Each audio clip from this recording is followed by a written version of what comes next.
लग्नाचे 30 वर्ष हसत खेळत काढल्यानंतर माझी पत्नी अचानक घटस्फोट मागू लागली. मी आणि मुलांनी तिला खूप समजावले, पण तिने भांडण करून घटस्फोट घेतलाच आणि घर सोडून गेली. घर सोडून फक्त 7 दिवसच झाले होते की तेवढ्यात तिच्या मृत्यूची बातमी आली. मी तिच्या अंत्यसंस्काराला गेलो तेव्हा सर्वजण तिच्या महानतेचे कौतुक करत होते.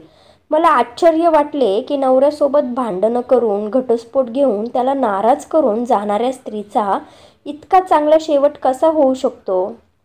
जेव्हा मी बायकोच्या प्रेताजवळ पोहोचलो तेव्हा माझी शुद्धच उडाली. कारण त्या दिवशी मी थकून भागून ऑफिसवरून घरी परतलो तेव्हा मुलांचे चेहरे खूपच उदास दिसत होते. मी माझा थकवा विसरून त्यांना माझ्या खोलीत बोलावून घेतले आणि विचारले की बाळांनो, काय झाले आहे? तुम्ही इतके उदास का दिसत आहात? माझे बोलणे ऐकून त्यांच्या डोळ्यातून अश्रू वाहू लागले. माझी फक्त 2 मुलं होती. एक 20 वर्षांची मुलगी आणि 23 वर्षांचा मुलगा. वयाने तर ते तरुण होते, पण आईच्या मृत्यूच्या बातमीने त्यांना कोलबडून टाकले होते.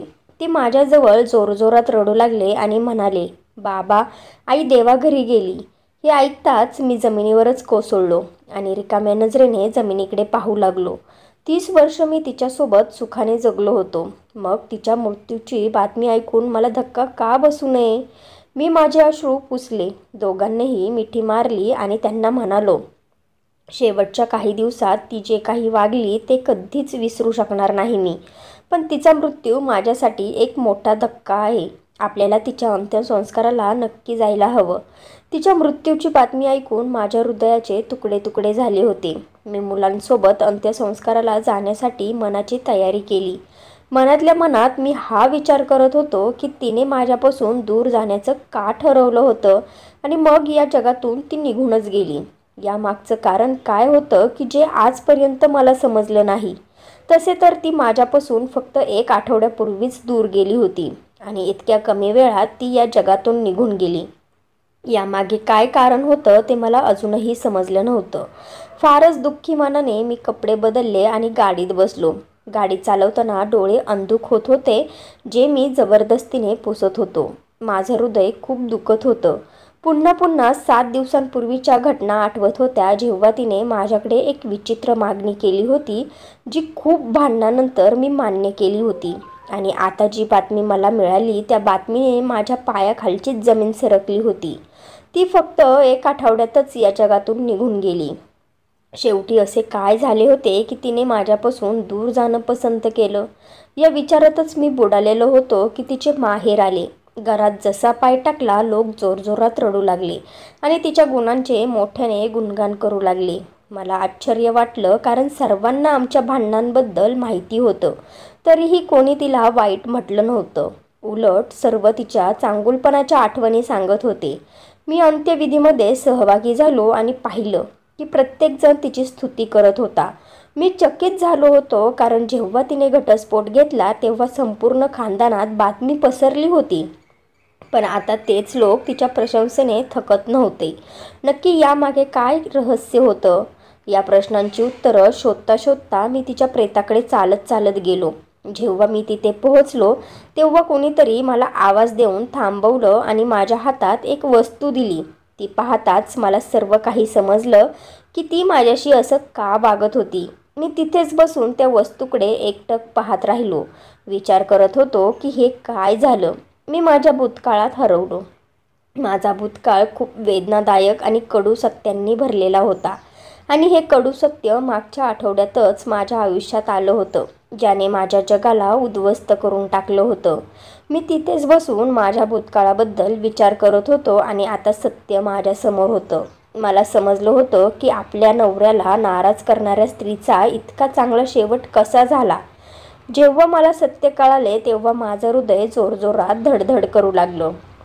मी तिथेच बसून माझं डोकं गुडघ्यात लपवलं आणि अश्रूंनी भरलेल्या डोळ्यांनी त्या सर्व आठवणी आठवू लागलो, ज्यामध्ये एक लपलेलं सत्य होतं, पण माझ्या आठवणीतून ते पुसट होऊन गेलं होतं.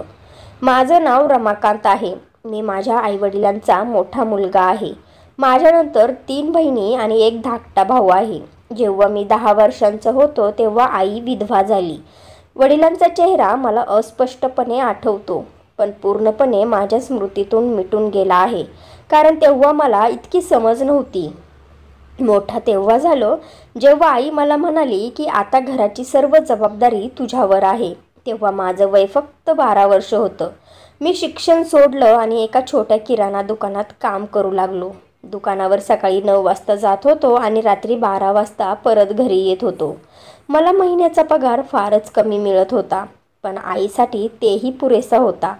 ती स्वतःसुद्धा खूप कष्ट करायची, घरोघरी जाऊन कामं करायची, पण ती मजबूर होती. अशा प्रकारे तिच्या कष्टांनी आणि माझ्या दुकानातल्या नोकरीने आमचे घर चालत होते.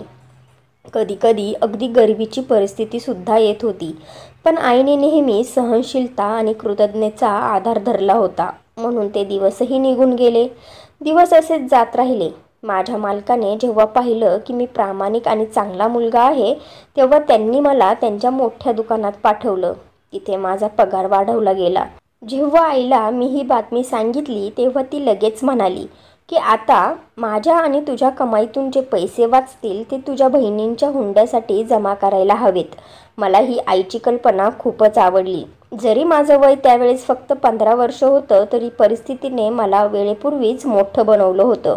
मी प्रत्येक गोष्ट समजून घेऊ लागलो होतो. दिवस रात्र परिश्रम केल्यानंतर आम्ही एका बहिणीचा हुंडा जमवू शकलो होतो आणि चांगले स्थळ पाहून तिचं लग्नही लावून दिलं होतं. ही माझ्या आयुष्यातली पहिली यशस्वी गोष्ट होती. त्याच काळात मला पुन्हा शिकण्याची आवड निर्माण झाली आणि मी शिक्षण सुरू केलं. मी सकाळी कामावर जात होतो आणि रात्री वेळ मिळाल्यानंतर अभ्यास करत होतो.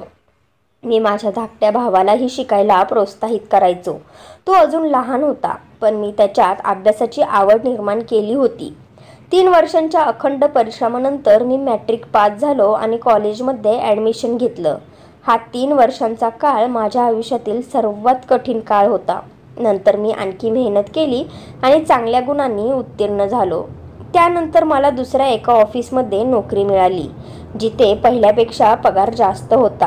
मी पुन्हा कष्ट सुरू केले. त्याच काळात माझ्या दुसऱ्या बहिणीचं लग्न ठरलं आणि मी तिचं लग्न लावून देण्याइतका सक्षम झालो होतो.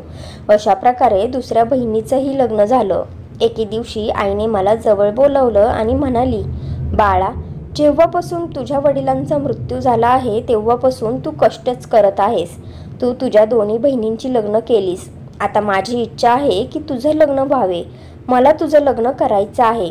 आईचे बोलणे ऐकून मी तिचा हात धरला आणि माझ्या डोळ्यांना लावला आणि म्हटलं, आई, आधी मी माझ्या आणखी एका बहिणीचे लग्न करतो, मग मी माझ्याबद्दल विचार करतो. कोणाला माहिती येणारे दिवस कसे असतील. जर माझ्या बायकोने माझे मन बदलले तर तू काय करशील? मी हे हसत थट्टा मस्करीत म्हणालो होतो. तेव्हा आई म्हणाली, मला माझ्या मुलावर पूर्ण विश्वास आहे. तो असलं काहीही करणार नाही. तिचे बोलणे ऐकून मी हसलो. दिवसांमागून दिवस जात होते. 2 वर्षांनंतर माझ्या धाकट्या बहिणीचंही लग्न झालं.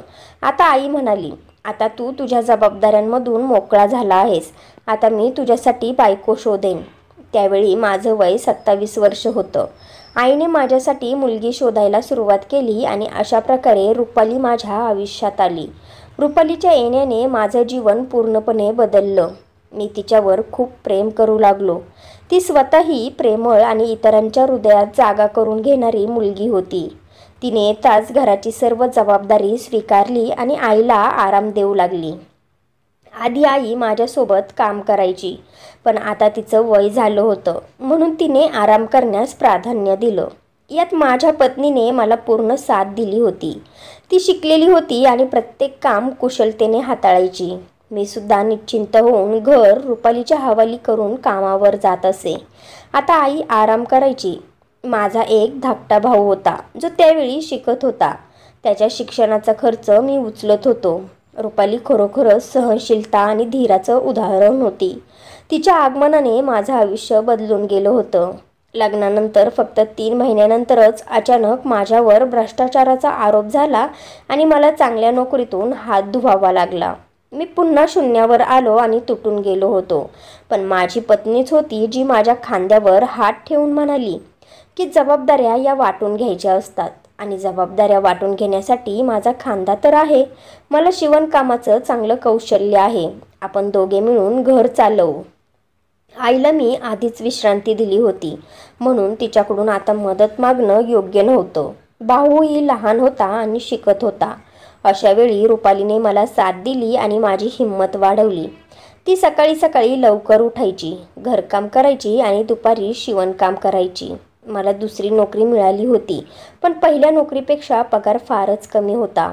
अडचणी तर आल्या होत्या, पण रुपालीच्या धीराने, प्रेमाने आणि साथीने मी या कठीण परिस्थितीतून बाहेर पडू शकलो.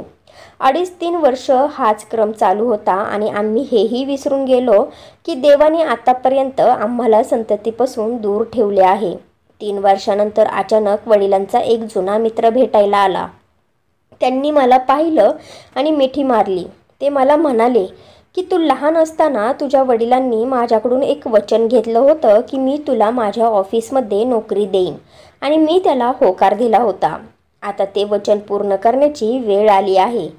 त्यांनी मला एका पत्त्यावर बोलवलं. मी ताबडतोब तिथे पोहोचलो.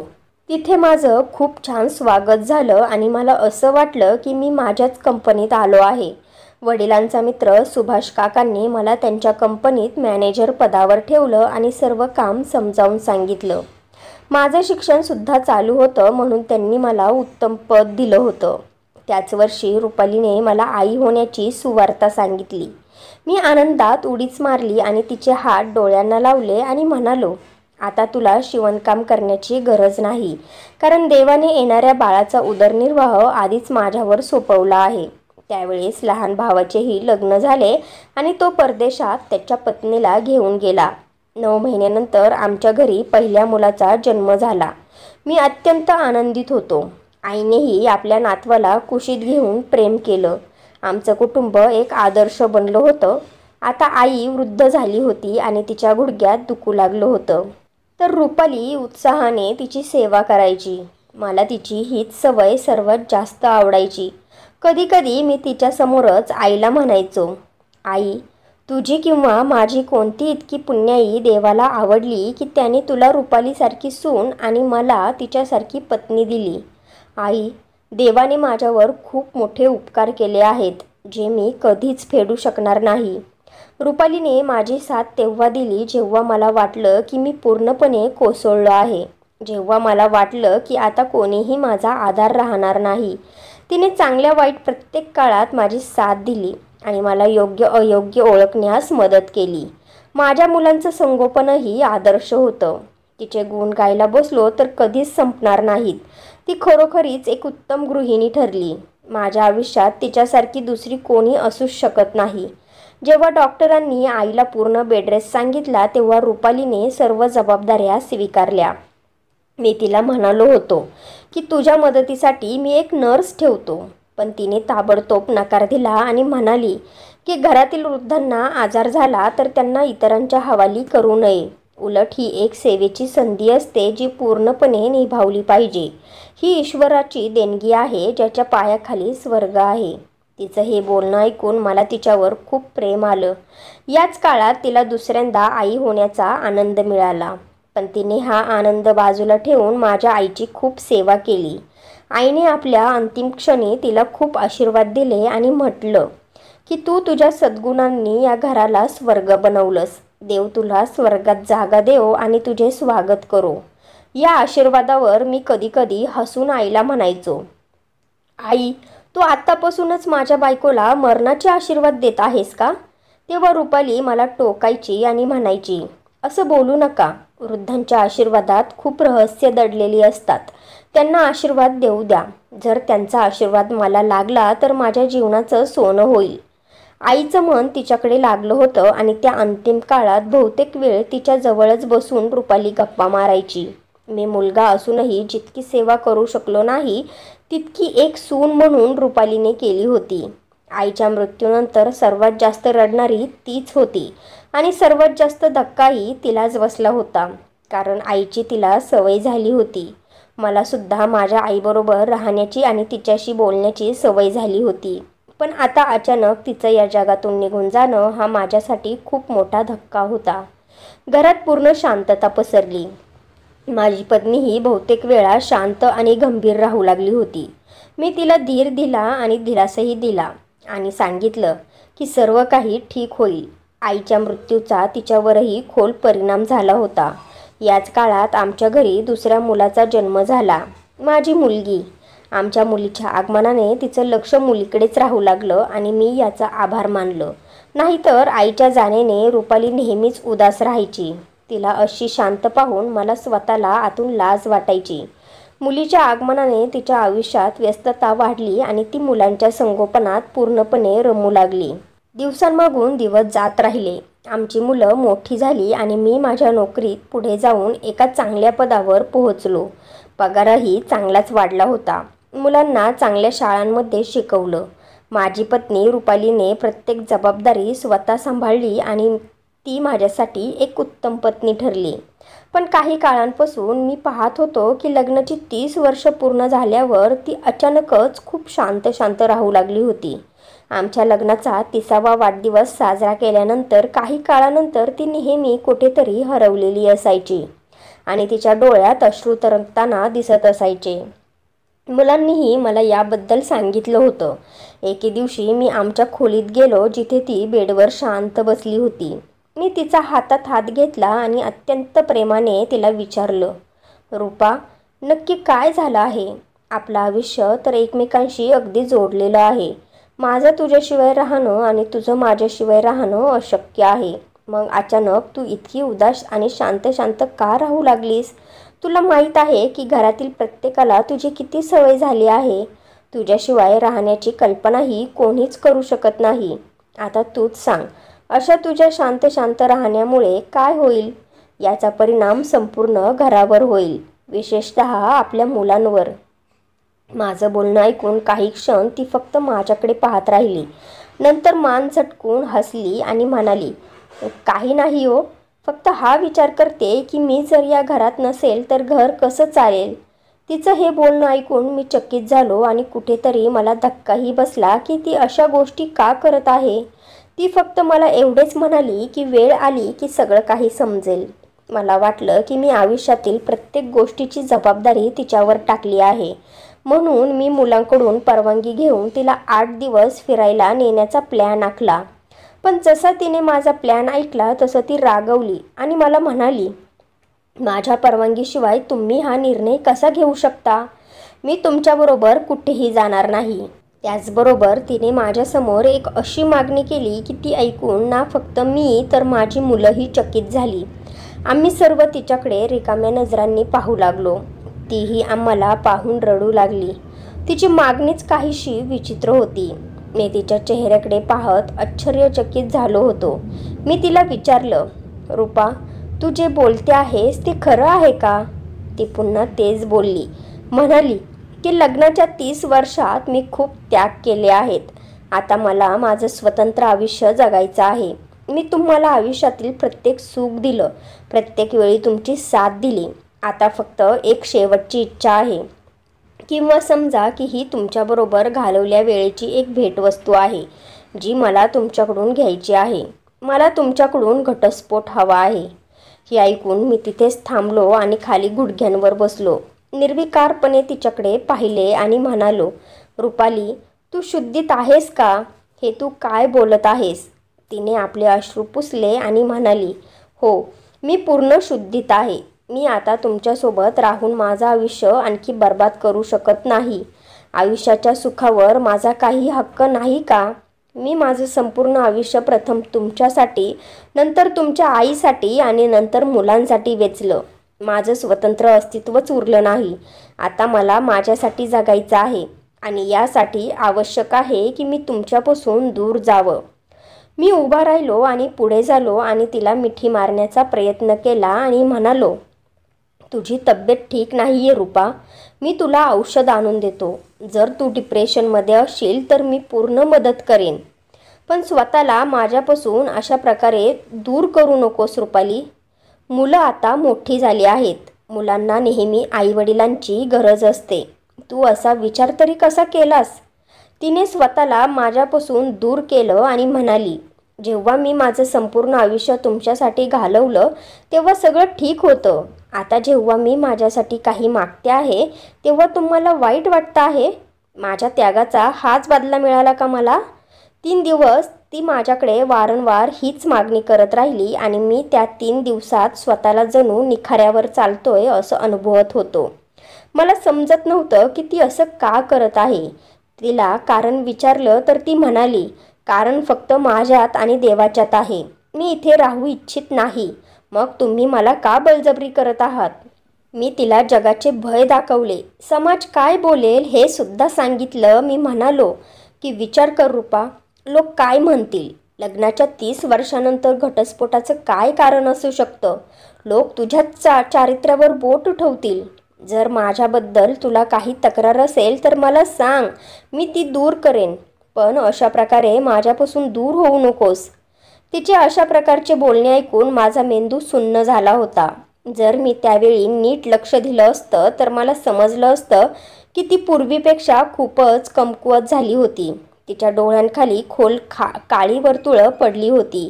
ती नेहमी डोक्यावर पदर घेऊन राहत असे आणि माहिती नाही का दिवसेंदिवस अशक्त होत चालली होती.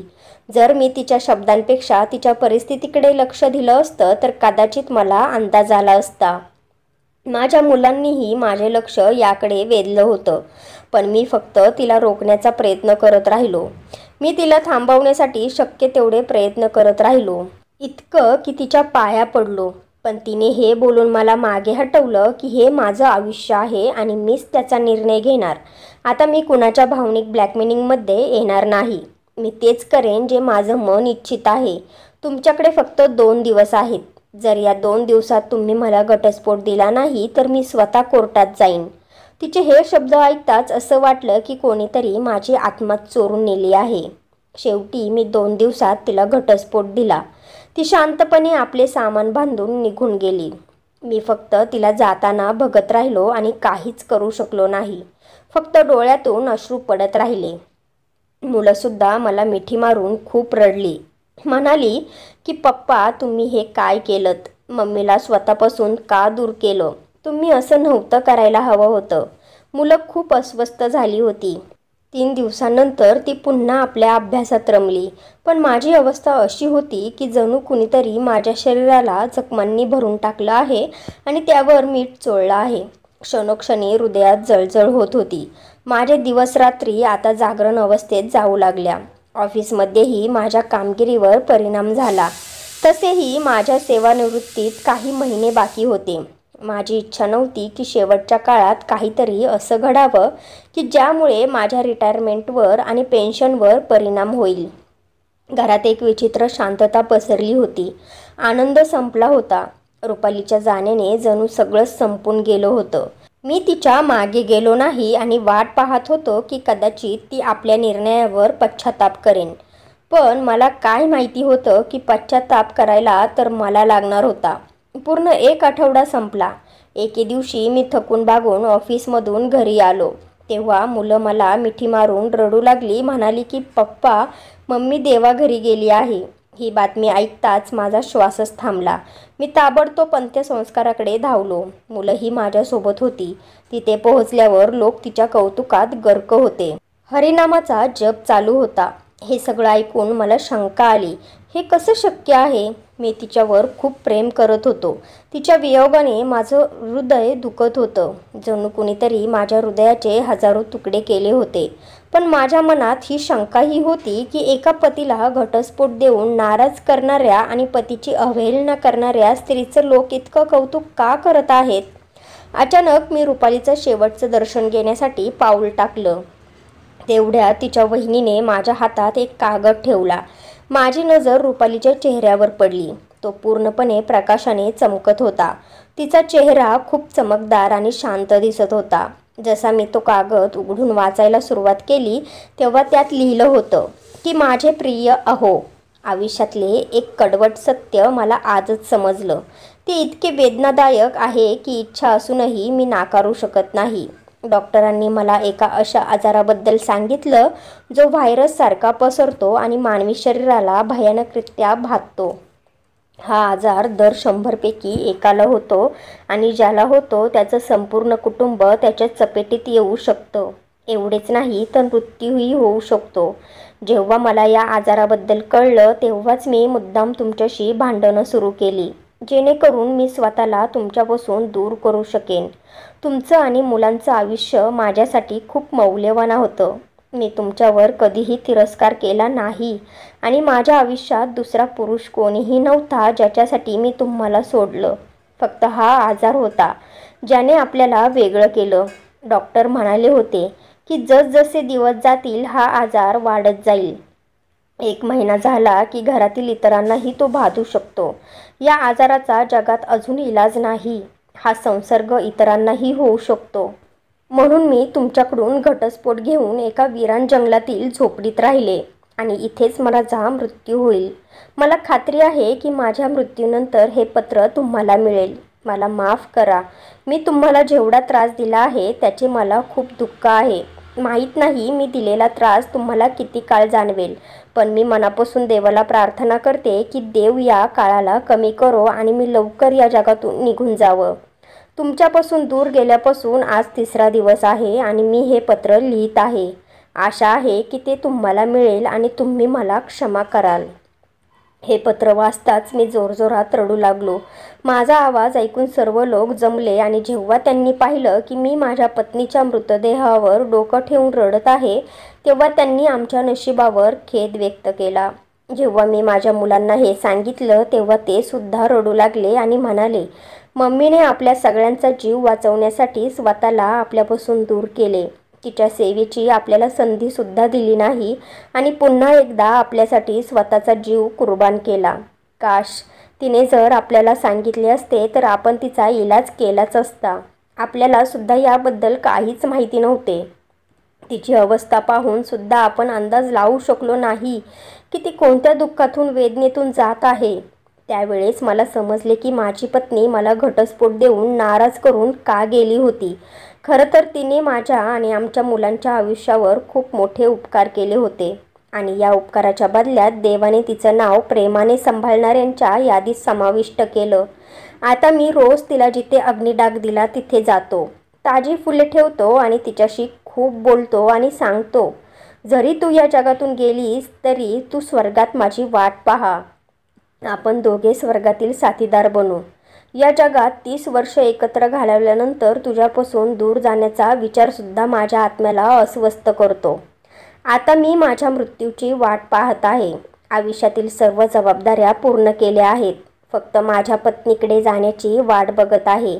त्या पत्नीकडे जिने आमच्यासाठी स्वतःच्या जीवाचा त्याग केला होता आणि आम्हाला कधीही जाणवू सुद्धा दिलं नाही.